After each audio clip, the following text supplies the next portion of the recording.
Hola a todos y a todas, un abrazo para todos y para todas. Esta tarde tenemos el placer y el gusto de tener a Mario Javier Sabán.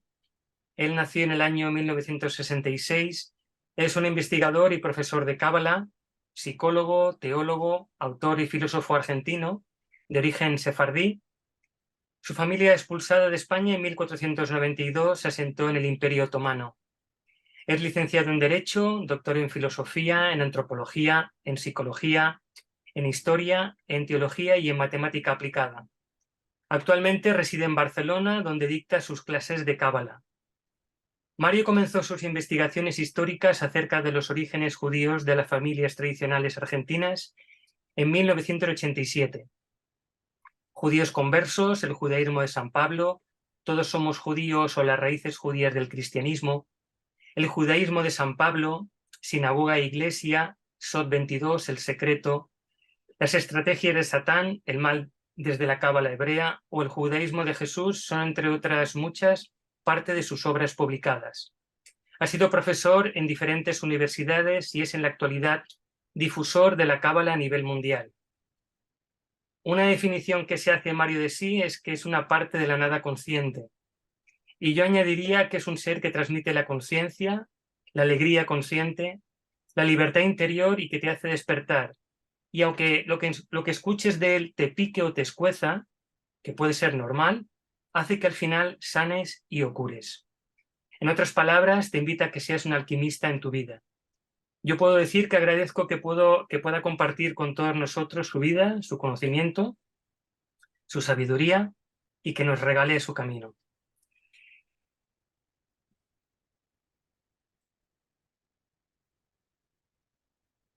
Y con esta entrevista queremos apoyar cualquier proyecto de sensibilización cultural y social que pretenda la aceptación y consiguiente normalización de las experiencias extrasensoriales, paranormales y transpersonales como una habilidad y cualidad especial de la conciencia personal, para que así se vayan erradicando las interpretaciones de significados patológicos dados por ciertas disciplinas de la psicología y de la psiquiatría, al mismo tiempo que se vaya liberando la desinformación que ha provocado tantos y tantos perjuicios, dudas, preocupaciones, aversiones y otros miedos existentes aún en la actualidad hacia los estados no ordinarios de la conciencia. Mario, ¿qué edad tenías cuando empezaste a sentir atracción e interés por todo lo concerniente a lo luminoso, a lo trascendente, a lo sacro y eterno? ¿Y cómo fue ese despertar? Bueno, mira, habitualmente primero agradecerte, José Luis, esta presentación tan bonita. Me he sentido muy a gusto, con un gran cariño, eh, y has aceptado mi definición y me has agregado tus definiciones de alquimista, lo cual realmente me pusiera muy feliz. Mira, es un proceso, no hay un día exacto en donde uno llega a este punto, ¿no? Hay un proceso de vida, hay una biografía detrás. Eh, Quizás mi primera etapa de adolescente y de joven fue el tema intelectual, más que espiritual. Mi casa siempre se vivió muchísimo cuestión de profundidad del pensamiento. Mi madre y mi padre siempre había como reflexiones de política internacional, de temas de religión. Yo viví, podríamos decir, una educación muy rica a nivel del pensamiento, ¿no? Entonces era como muy difícil que el fruto caiga muy lejos del árbol, porque yo viví toda esa... Y sí también había una tradición, yo diría religiosa, por parte de la familia, pero no era de un fanatismo acendrado, era gente que mantenía a mi madre, mi padre moderadamente la tradición. Mi padre vive, mi madre ya falleció. Mi abuelo también, mi abuelo paterno era muy tradicionalista, mi abuelo materno menos. Es decir, que estaban en el ámbito religioso, pero muy de manera muy moderada. Entonces, mi familia tiene unas características muy interesantes porque se cumplía con una tradición, pero al mismo tiempo había un gran libre debate.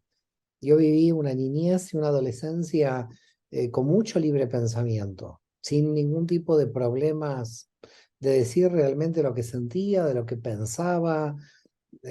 Mi casa siempre fue muy libre en esto, no había ningún dogma, de hecho nunca lo sentí, tampoco lo impusieron, y también las familias de donde venían mis padres y mi madre. Eran familias tradicionales que cumplían la tradición judía, pero nada dogmáticas. Ujú, Era una tradición más bien, yo te diría, bien sefaradí, judío-española, en el sentido de la moderación, ¿no? Yo recuerdo una vez que con un grupo de estudiantes de Kabbalah mío, cuando fuimos a Israel, nos atendió un expresidente del país que se llamaba Isaac Nabón, que era sefaradí también, y él dijo que la característica del mundo sefaradí es que siempre estamos en la línea media, que no caemos en los extremos. Y la verdad que tiene razón, porque los extremos dentro de la cultura judía, el abandono de la religión por una parte y la ortodoxia vienen de Europa Oriental, vienen de Rusia. Y en el mundo sefaradí siempre fue un mundo muy moderado. Nosotros no tenemos antirreligiosos ni tenemos fanáticos. Probablemente esta idea de extremismo que vino de Europa Oriental luego también entró en el mundo sefaradí. ujú, Pero habitualmente el sefaradí, siempre, cuando hablamos de sefaradí, hablamos de judío español, y yo soy descendiente, como dijiste muy bien en mi biografía, de los judíos españoles, siempre hemos tenido una visión más bien moderada de la realidad. Fíjate los pensadores, ¿no? Maimónides, Spinoza, gente que no eran ni totalmente ortodoxos, fueron bastante librepensadores, pero tampoco abandonaban la tradición. Es como que mantenían una situación más bien intermedia, más bien moderada. ujú, Y creo que eso yo lo mamé en mi familia. Quizás mamé un tipo de judaísmo que hoy quizás tampoco yo sé si existe. Ya no lo sé tampoco, ujú, porque ha habido una cierta involución, a mi modo de ver, por algunos factores que se pueden analizar, ujú, pero yo te diría que lo trascendente siempre estuvo dentro de la familia, pero sobre todo enmarcado en lo intelectual. Siempre estuvo muy enmarcado en lo intelectual. Y en esa línea fueron mis primeras investigaciones de historia y de filosofía. Lo fuerte de la cuestión espiritual apareció probablemente a fines del 99, principios del 2000. Yo tuve ahí una serie de acontecimientos biográficos ujú, en mi vida que resultaron ser que en 2 años prácticamente, mira, en 2 años cambié de país, en 2 años cambié de pareja, en 2 años, por supuesto, al cambiar de país cambié de ciudad. eh, y además la cosmovisión prácticamente me cambió. Es como que tuve una crisis, yo te diría una crisis de oportunidad, no una crisis en sentido negativo. ujú, Y al mismo tiempo, y fíjate que esto tuvo una regresión espontánea en Zúrich, pero todavía cuando no había profundizado en las cuestiones espirituales. Entonces, yo tuve un periodo, yo te diría de 2 años o tres, entre 1999 y 2002, ujú, en mi biografía, donde sucede una cantidad de acontecimientos, donde yo me veo viviendo en Barcelona, haciendo mi primer doctorado en filosofía, con una nueva relación, todavía no tenía hijos, pero decido tener hijos en Barcelona, y sobre todo, cuando llego a España, la efervescencia espiritual en mí eh, creció. Yo te diría que mi biografía se divide en dos partes. Mi desarrollo intelectual en Argentina y luego de ese periodo de transición entre el 99 y el 2002, mi desarrollo espiritual en España. Es un tema curioso, ahora que lo hago consciente contigo. En ninguna entrevista hice consciente de esto que estamos hablando, de los dos periodos que he tenido, ¿no? Como hacia los 36 años, que era la edad que yo tenía cuando me instalé en Barcelona. Y fíjate, ¿no? Esto también me llevó a otro análisis. Cuando mucha gente a los 25 30 años, algunos jóvenes se acercan a mí y me preguntan, bueno, ya estoy cansado, terminé mi vida, ¿yo qué voy a hacer? Tenía que haber empezado mi licenciatura a los 18 y ahora tengo 30, como que, no sé, mucha gente de repente con 30 o 40 años siente que llegó tarde. ya, Yo muchas veces digo que mi doctorado yo lo empecé a los 37 y la defensa de mi primera tesis fue a los 42.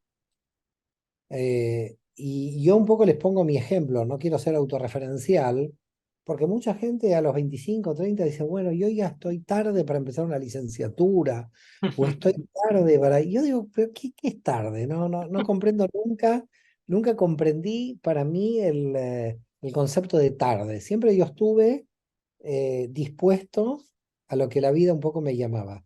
Pero sinceramente la cuestión trascendente empezó en Barcelona, empezó en España. Quedó claro, por supuesto se gestó, se gestaba, ¿no? Claro, Antes claro. se gestaba en... Pero Argentina marcó una época más bien intelectual, si se quiere, más bien racionalista de mi vida y calculo que ese racionalismo entre las crisis económicas de la Argentina Ya, me lo terminaron, me lo ya, disolvieron. La ya. propia, la propia Argentina me disolvió mi racionalismo, ¿no? Es decir, una persona racional en un país irracional, Racional. lo cual, claro, con lo cual mi racionalismo terminó en Argentina, así como empezó. Y cuando llegué aquí, me apareció lo trascendente, me apareció lo trascendente con mucha fuerza en España. Y fue aquí donde empecé mis investigaciones en Cábala. Es Mm, decir, mis investigaciones en historia y filosofía eran todas de la época de Argentina. Pero mm, cuando yo llegué aquí, aquí entré en inmersión dentro de la Cábala, porque ahí me aparecieron las grandes preguntas y se enlaza con una experiencia que tuve en Zúrich, pero que fue una experiencia curiosa, porque esa experiencia de regresión a vida pasada la tuve en mi periodo racional, en mi periodo racionalista, mm, en el periodo donde yo no estaba imbuido de esto, porque si me pasa ahora, yo te diría, bueno, estoy como muy influenciado por todo lo que estoy permanentemente estudiando, mm, pero esto me sucedió y también fue una prueba de esta dimensión trascendente cuando mi mente no estaba preparada para tener esta experiencia. Por lo tanto, también fue muy interesante esa experiencia de Zúrich, que fue en febrero del 2000, donde yo tengo una experiencia contra mi propia mente que quiere bloquear mm, esa experiencia. mm, mm. Para mí, de lo que has contado, me parece muy bonito la experiencia con tu familia y esa libertad que uno puede vivir dentro de su casa con sus padres, ¿no? Sobre todo eso para mí personalmente, ¿no? Y me imagino que también para mucha gente. Para mí es, aparte de otras cosas, como puede ser profundo, es bonito que uno pueda sentirse libre y expresarse tal y como uno siente, ¿no? Para mí eso es lo más... Sí, sí, el ambiente familiar mío realmente fue muy acogedor. En este sentido, tanto yo como mis dos hermanas hemos vivido mucho la libertad, siempre podíamos preguntar, Mm, siempre mis padres intentaban contestar, siempre había debates de lo que había que hacer en la vida, de lo que no había que hacer, de mm, cuestiones éticas, de cuestiones... La verdad que he tenido un privilegio muy grande porque sé que de repente a veces las familias bloquean el claro, crecimiento de una persona. desde Y en luego. mi caso no, en mi caso al contrario, me estimularon, Mm. tuve hasta te diría una sobreestimulación, si se quiere, ¿no? Una Sí, sí. sobreestimulación, porque de alguna manera también me hicieron amar lo intelectual. Yo tuve un amor intelectual, así como hemos citado Spinoza, ¿no? El Mm, amor al conocimiento.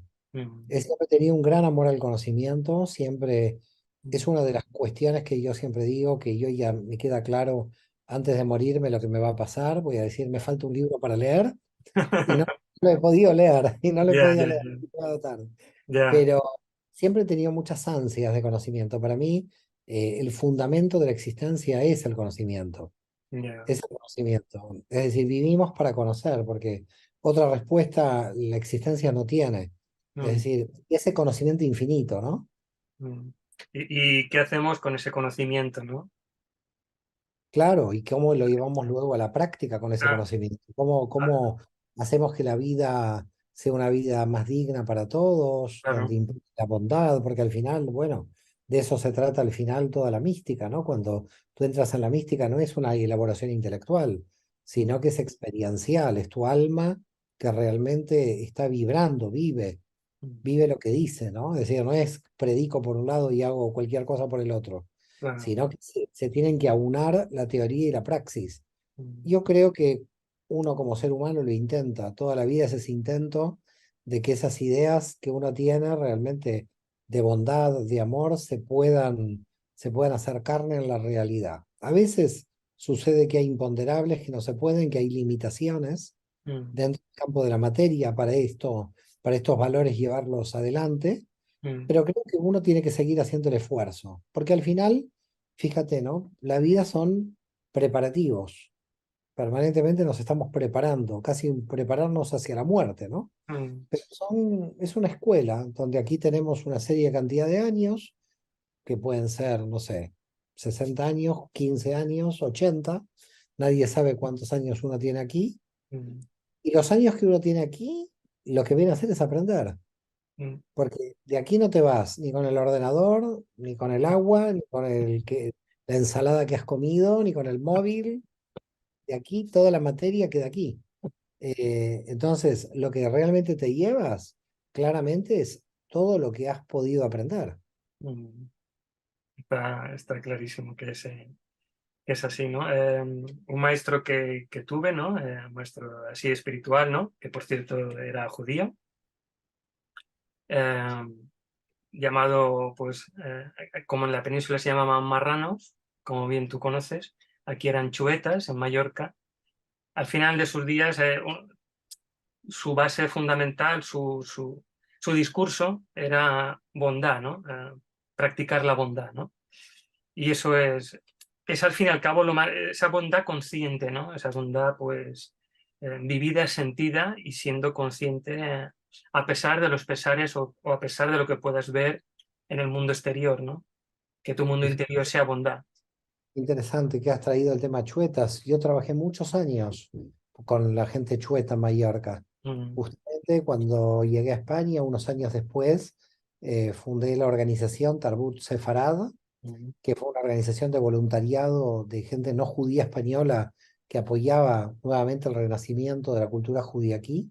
Y mm, un gran grupo, Miquel Segura, Pere Bonín, Roser Parés, un gran grupo de gente chueta bueno, ha trabajado mucho por esto, ¿no? Y mira qué bonito que me digas que tu maestro haya tenido este origen. Los chuetas sufrieron mucho para la gente que no, para la gente que nos está escuchando y no sabe el fenómeno chueta, fueron aquellos que se salvaron de morir en 1691 por un auto de fe de la Inquisición en Mallorca, y estos 15 apellidos, que se llamaban 15 apellidos malditos, mm, durante siglos, hasta casi fines del siglo XX, se tenían que casar entre ellos a pesar de ser cristianos, a pesar de que ellos en su identidad exterior eran cristianos. Y bueno, qué bonito que has tenido un maestro chueta, porque los chuetas con su sufrimiento, de alguna manera, tuvieron que, calculo que entender la bondad de un modo muy particular. mm. Sí, sí, muy profundo a la vez también. Mario, ¿qué personas te han ayudado tanto en lo intelectual como en la praxis experiencial en recorrer ese camino cuya brújula define tu sentido de vida? Bueno, hay muchísima cantidad de gente, ¿no? Es decir, yo desde el punto de vista de la cábala pienso que los que me ayudaron son también los que me criticaron y aquellos que me pusieron obstáculos, ¿no? Es Claro. decir, en realidad tendría que también no tener la lista solo de los que me ayudaron amorosamente, sino los que me ayudaron satánicamente, pero la lista sería muy larga para poder explicar quiénes me ayudaron de un modo u otro. Por supuesto, queda claro que mis abuelos fueron muy importantes, tanto mi abuelo Maír como mi abuelo Isaac. Mi abuelo Maír a nivel intelectual mucho más. Lo que pasa es que mi abuelo Isaac era una cuestión experiencial, digamos, más que intelectual. Entonces, ahí vi una fortaleza, una experiencia de vida, de trabajo, Mm, ¿no? Un modelo diferente de mi otro abuelo, pero los dos abuelos me influyeron mucho.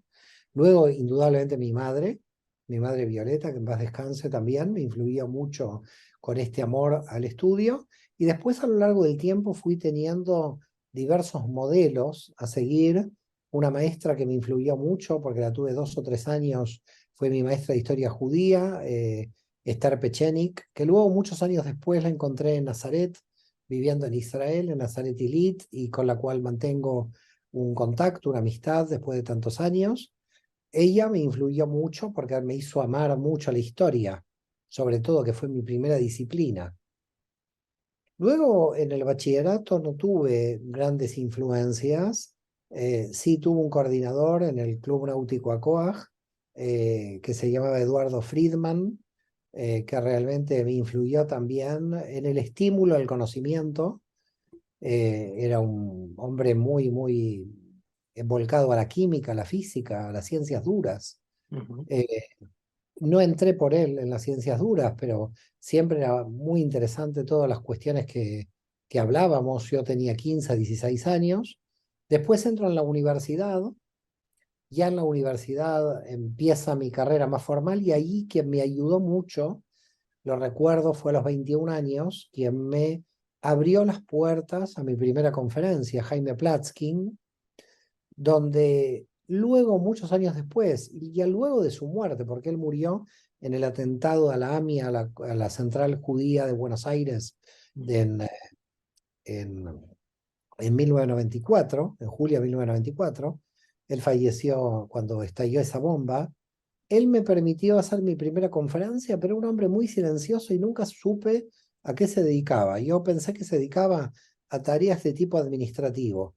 Y ujú, años después, ya estando yo en España, me llega la información que fue el maestro de otro maestro de Cábala y que era un cabalista oculto, un hombre que estudiaba la Cábala, pero yo nunca me había enterado y me pareció como muy curioso esta figura de Jaime Platskin porque él me permitió comenzar a impartir conferencias de historia.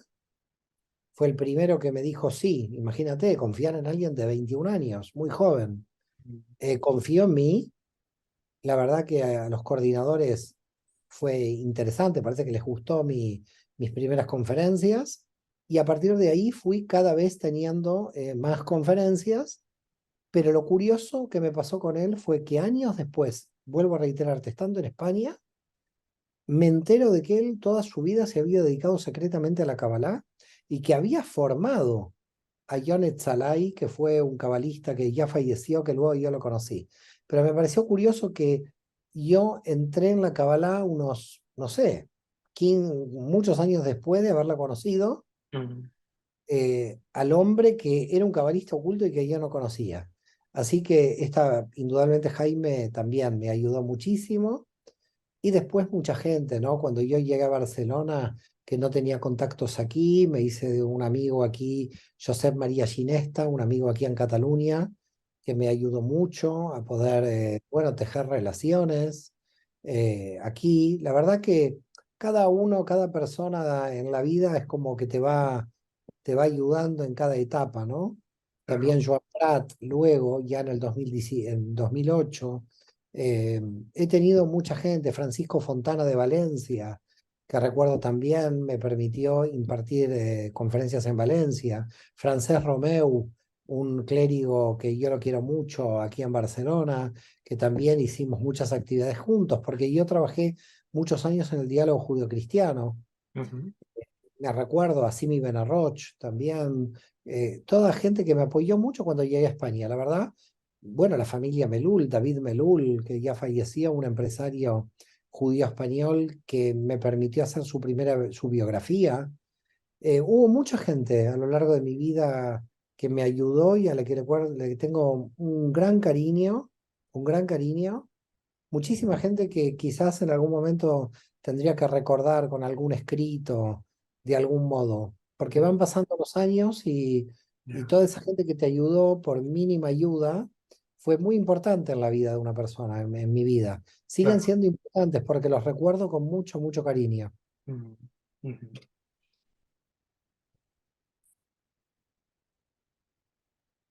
Mario, ¿has vivido alguna experiencia extrasensorial o transpersonal de manera espontánea? Y si así ha sido, ¿cuál? ¿Y qué relevancia y significado tuvo o tiene para tu vida?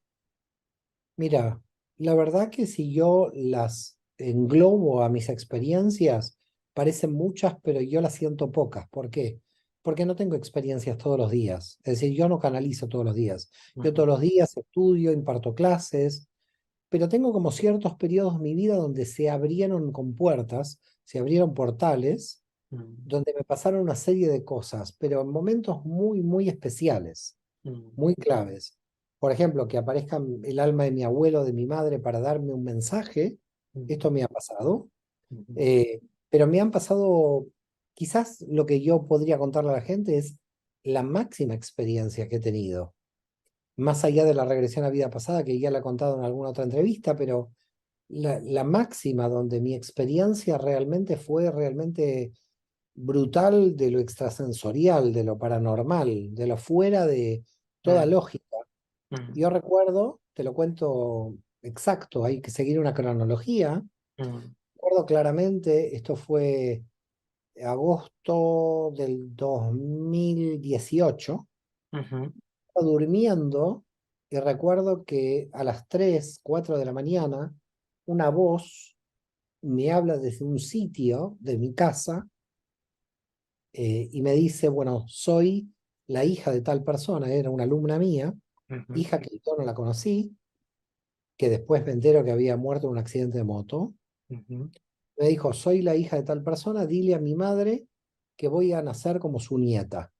ujú, Esto fue en un día de agosto, entre las 3 y 4 de la mañana. Inmediatamente yo tengo confianza con mi alumna, se le informé mm, y me dijo, mira, Mario, no te puedo creer, estoy mm, volviendo con mi hijo y con mi nuera, estoy volviendo del hospital porque está embarazada mi nuera. mm, Y no te puedo creer que te habló esta voz diciendo que venía a mi hija como mi nieta. mm, Bueno, bueno, esto pasó. ujú, Y yo ya dije, bueno, esta es mi experiencia, punto. mm, Pero luego, en octubre, volvió a aparecer la misma voz, que no es una voz que escuchas por el oído, es como que escuchas dentro de la cabeza, mm, y empezó a decir, por favor, que me van a perder, que descanse. Dile que descanse, que me van a perder. Entonces, también 3 4 de la mañana, al otro día también era la segunda vez, claro. Y me dice, no te puedo creer, estamos volviendo del hospital, mi nuera tuvo pérdidas ayer mm, y ahora le dijeron reposo absoluto. Se puso al reposo absoluto, dije, bueno, aquí ya está, 2 veces. ya, Y en diciembre me aparece otra vez esta voz, me dice, soy la hija, que voy a nacer, que... Y dile a mi madre que se prepare, que voy a nacer mediados de febrero. Bueno, inmediatamente, tercera vez que me aparece la voz, las otras 2 veces coincidió completamente la información y entonces mi alumna me dice, no, no puede ser, porque el médico dice que van a ser en abril. Es imposible, porque tendría que ser 7 mesinas, no 9. claro. Y esto es imposible, le esperamos mediados de abril, así que muy bien todo. Las 2 primeras veces que tú has tenido esto fueron reales. Esta, Mm, vamos a decir que no, no va a funcionar. Bueno, el 10 de enero o 12 de enero me llamó y me ya. dijo que no. Nunca me había sucedido una experiencia en triple, en tres momentos. Ujú, He tenido experiencias de un solo momento, sí, pero nunca había tenido una experiencia de 3 momentos diferentes, mm, con 3 informaciones diferentes y mm, con 3 informaciones que son válidas, que fueron válidas. ya, Para mí, tengo otras que te puedo comentar, pero esta para mí fue como la mayor, ya. digamos, que yo he tenido en mi biografía como la mayor, ¿no? Ujú,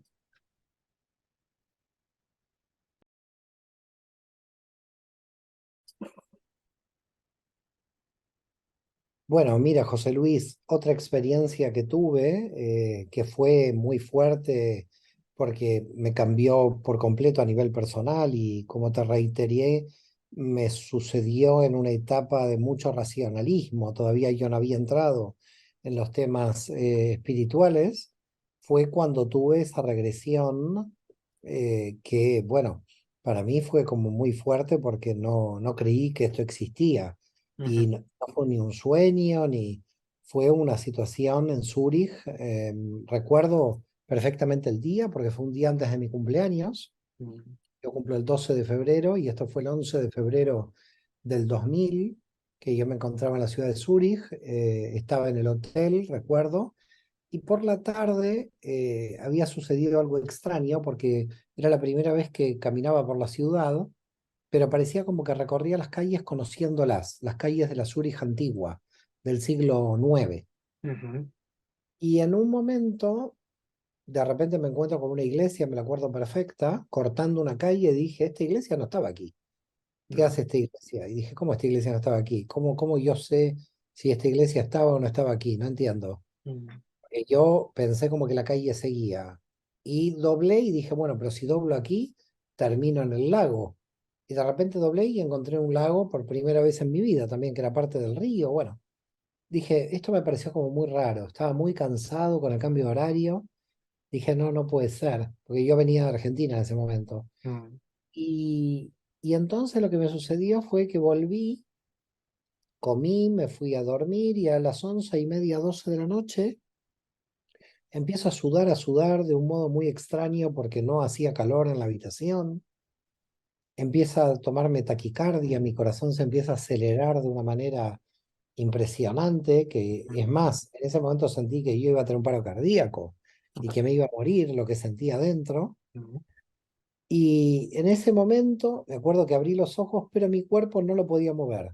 No podía mover ni las piernas, ni las manos, ni los brazos, nada, no podía mover nada. mm, Solamente estaba como mirando al techo con los ojos abiertos y en ese momento siento que desde mi cabeza hay como una cabeza etérea que sale así. Siento que una parte de mi cabeza sale de mi cabeza, no sé cómo contarlo, la verdad, sí, sí, porque mi sí, cabeza no se había movido de la claro, almohada. claro, claro. Y entonces sale esta cabeza etérea así y de repente me veo a mí dentro de una armadura. Mm, Y de repente esta cabeza etérea hace así, se da vuelta y ve un río al lado, que mm, justamente era el río que daba a la ventana de mi habitación del hotel, que ahí yo había cerrado la cortina mm, 2 o 3 horas antes de irme a dormir, un río verde. Y luego la cabeza hace así y ve acá un símbolo cruzado que me resultó como extraño porque yo que más o menos tenía una idea, digamos, había estudiado las cruzadas, siempre lo entendía como una cruz roja y me apareció una mm, cruz azul, mm, lo cual me llamó la atención. ujú, Eh, y luego esa cabeza etérea mira hacia adelante era hacia arriba, miraba contra el techo en realidad, ujú, físicamente hablando, pero la cabeza etérea mira hacia adelante y ve muchísima cantidad de gente a caballo, que indudablemente adelantan ante la nobleza porque tenían caballos muy bonitos, mm, y esa cabeza etérea da vuelta así, como la película del exorcista, que la cabeza, pero no la cabeza física, mi cabeza física estaba en el mismo lugar, sí, sí. la cabeza etérea mira así, como mirando hacia atrás de la almohada.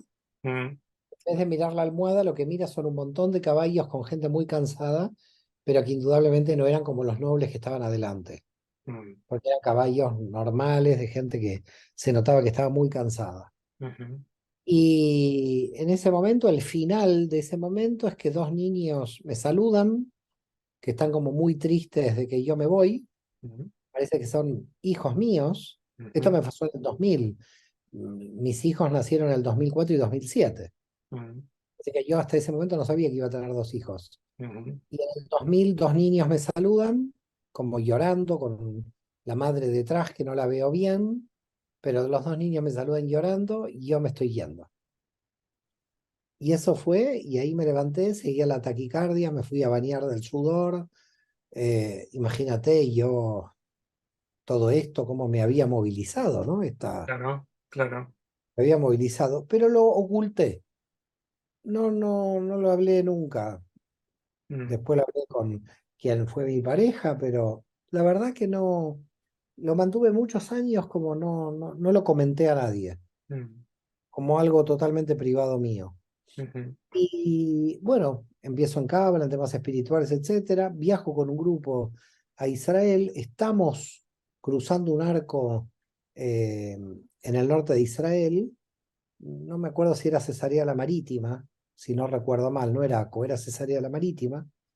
Y en un momento, mientras estamos cruzando ese arco, yo digo al grupo, bueno, por aquí pasamos, no dije por aquí pasaron, no sé qué me pasó en la confusión que tuve, dije por aquí pasamos, y al lado mío había un señor, que era un empresario de Lérida, de Lleida, aquí en Cataluña, que me dice, solo los que pasamos por aquí sabemos que pasamos.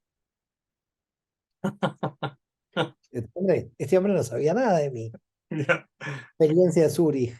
Sí, sí. Entonces me abraza y le digo, ¿pero qué pasa? Me dice, ¿usted no se acuerda? Le digo, no me acuerdo, porque la verdad, estaba cruzando ese arco, no me acordaba nada. Usted pasó adelante mío y yo pasé atrás suyo. Usted me comandaba, me dice. Y dice, ¿y este hombre cómo sabe que yo tuve esa experiencia? Ya, Eso fue claro, muy, muy fuerte, porque venía a relacionarse con una experiencia que este hombre no sabía de mí claro.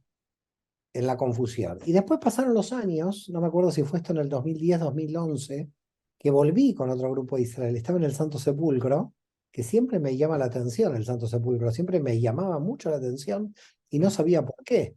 De hecho, el guía de turismo me dice, tú eres judío. Me dice, ¿pero qué te convertiste al cristianismo? ¿Que sentís aquí algo en el Santo Sepulcro? Le digo, no, no me convertí al cristianismo, pero hay una energía aquí que yo siento esta energía. Mm. Bueno, con un grupo, era agosto, no llevo nunca más grupos en agosto porque hace muchísimo calor en Israel, Sí. jamás ya no voy nunca más en agosto, pero era en agosto con ese grupo, estaba muy cansado, sudado, la gente bebía, y entonces el guía nos propone entrar debajo del Santo Sepulcro, donde hay como un agujero que hicieron los cruzados ahí, como una cueva donde hicieron los cruzados, y donde hay una pintura. Mm. Entonces se pone todo el grupo a mirar la pintura y yo de atrás digo, estoy cansado, no voy a escuchar la pintura, la voy a escuchar sentado.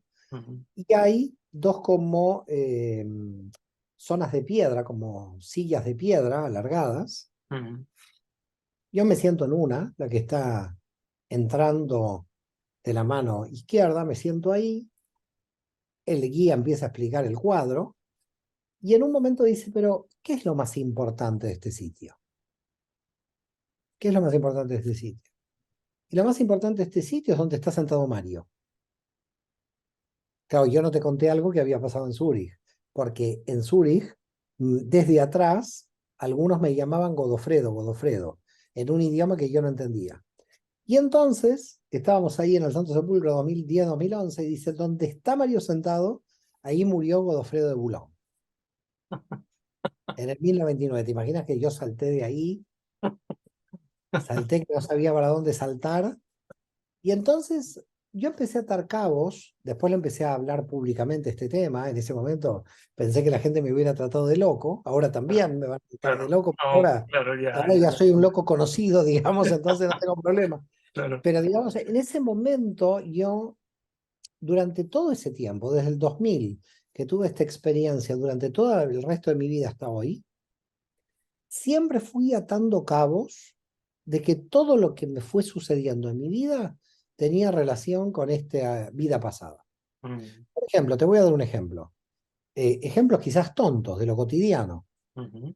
Siempre a mí me gustaron los partidos de polo. En Buenos Aires iba a ver porque me gustaban, porque me gustaba ver los caballos o Ujú. ver equitación. Siempre me fascinaron los caballos. Ujú. Pero yo decía, ¿de qué me fascinan los caballos? Mi familia es Claro, comerciante, a nadie le interesa a nadie ningún caballo, claro. pero siempre tenía como una fascinación por los caballos. Entonces, claro, esta cuestión de vida pasada me cerró.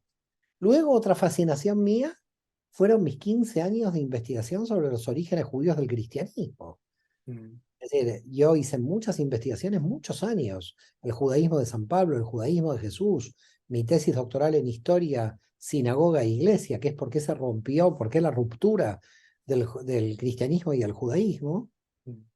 Y fíjate, Godofredo de Boulogne, el hombre que dirigió la primera cruzada Mm. y que además hizo unas grandes matanzas de comunidades judías en Alemania, que esto también se relaciona con el propio Godofredo, ¿no? Y la búsqueda de ir al Santo Sepulcro a buscar, podríamos llamar el Santo Grial, que Ya. yo estoy convencido que es la espiritualidad secreta del judaísmo, Mm. realmente es ese llamado Grial, digamos, lo que es la base mística, ¿no? De nuestras religiones, Ujú. lo espiritual, para llamarlo de algún modo. Entonces, toda mi vida actual, como Mario Sabán, con esta identidad, la pude ir atando a esa vida pasada. Pero no solo eso, el primer efecto que me causó esta regresión a vida pasada fue el haber cancelado absolutamente el miedo a mi muerte. Mm. Es decir, realmente no es ningún autoengaño, que no le tengo miedo a mi muerte. Es más, le tengo como dolor a la muerte de los que me rodean, pero no la mía propia. Mm, Con lo cual, esto también me impresionó, como diciendo, parece ser por esta experiencia que la vida continúa. Y después tuve muchos más casos de personas fallecidas que se me aparecieron, que me hablaron. Pero te vuelvo a reiterar, no soy un habitué de estas experiencias, mm, sino que al contrario, las intento bloquear. mm, Las intento bloquear porque si no las bloqueo, me puede llegar mucha información que no sé cómo administrarla. claro, claro, Entonces, yo creo que lo bueno de esta vida es ver qué información te sirve y claro, cuál no te sirve, porque llega un momento que claro. yo he tratado muchos mediums, por lo menos dos o tres, Mm, de que vivían mucho más del otro lado que de este lado. ya. Entonces, las cuestiones, podríamos llamarlas paranormales, que existen y que son reales y que envían información, Mm, también se tienen que regular, también se tienen que autolimitar porque se puede volver peligrosa para una persona, porque tiene que después todo esto integrarlo, tiene que todo esto emocionalmente llevarlo adelante. No es tan claro, fácil. claro. No, no, pienso lo mismo, aparte que saber gestionar y sacar la mejor parte, ¿no? O sea, quedarse Así con es, lo bueno, ¿no? Escuadriñar todo y retener lo bueno, ¿no? así es. Em, Mario, si has vivido experiencias de estados modificados de la conciencia durante la realización de alguna práctica meditativa, de alguna técnica de respiración, por medio de movimientos corporales, de ayunos o ingesta de sustancias enteogénicas, ¿cuáles han sido para ti las más significativas y relevantes? Bueno, yo nunca he probado sustancias, porque pienso que hay un concepto en la cábala que es el pan de la vergüenza, que es como recibir información anticipada que uno no ha trabajado. Ujú, Entonces, y además he tenido alumnos que se han despersonalizado, ujú, con lo cual fue muy difícil volver a la realidad de su identidad. ujú, Con lo cual le tengo mucho respeto a todo lo que son sustancias psicodélicas. ujú, Ahora, con respecto a una técnica de respiración, bueno, yo soy consciente que a mí me altera la conciencia un especial tipo de música clásica. ujú, Yo tengo una alteración que a tal punto la puedo provocar y entro en lo que Gershom Scholem habla que parece ser que tuvo Moisés de León, que es lo que se llama escritura automática. ujú, Es decir, a mí me sucede de que yo, si por ejemplo escucho un tipo de música clásica, me puedo quedar sentado durante 6 7 horas bebiendo agua casi sin interrupción y escribiendo sin parar, pero 50 60 100 páginas, ujú, en estado alterado. Es decir, realmente si tú me dices, bueno, ¿qué es lo que más te altera la conciencia? Y a mí claramente la música clásica, pero ¿qué música clásica? Porque no es toda la música clásica, es una época específica del barroco. ujú, Es decir, por ejemplo, si yo comienzo con los autores del barroco de 1610, ujú, 1620, ujú, hasta 1750, 1760, más o menos, son justo los autores de ese periodo los que ese tipo de música me altera la conciencia, la música clásica barroca. Si ujú, yo me voy hacia 1580, 1570, que me acerco al Renacimiento, ujú, la música medieval no tiene ningún efecto sobre mí. Y ujú, si paso a 1780, donde entro en el romanticismo, Mozart, todo lo que viene luego, tampoco me pasa nada.